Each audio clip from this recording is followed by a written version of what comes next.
ए बाबू तनी साउंड कम कर।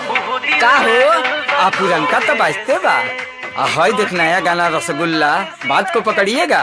फिर कौन धमाका गइल का हो? है राम स्वरूप भाई विजय चौहान के।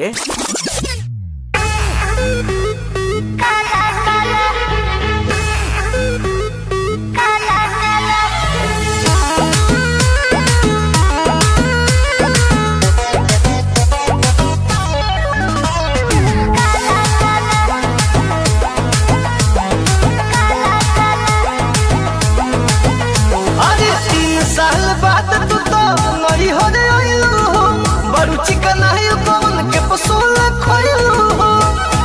चिकनाई के का राज बा? हाँ 3 साल बाद तू तो नई हो रे आइलू हो, बड़ू चिकनाई कौन के पसोल खोइलू हो।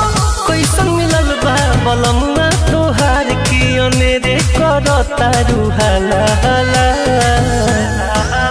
साला हमरो बलम हलो रसगुल्ला खिया रे काला काला को देता सेज पमुया रे रसगुल्ला खिया रे काला काला।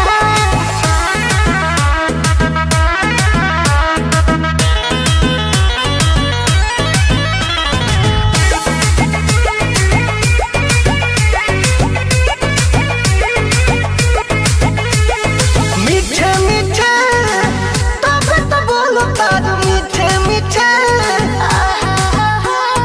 ढीठे ढीठे रोज सब खोलो तार ढीठे ढीठे। सब झलकता ओ सही लगे ही ना गुलाब जोस खेलबा रोस रोस रोस गुलाब जामुन के मिललबा। ऊंच ऊंच लागे जगहिया उ सब जौन पहिले लागत रहे खारा खाला।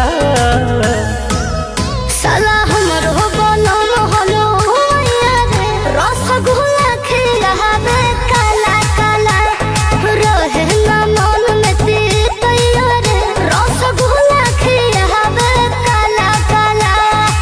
अच्छा जी हाँ जी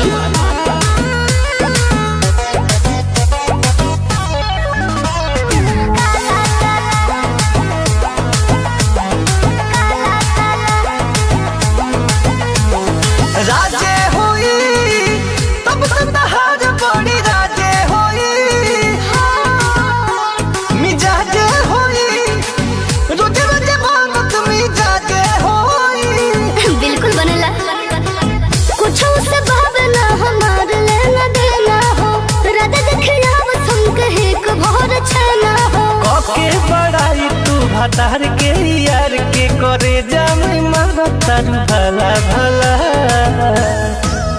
साला हमरो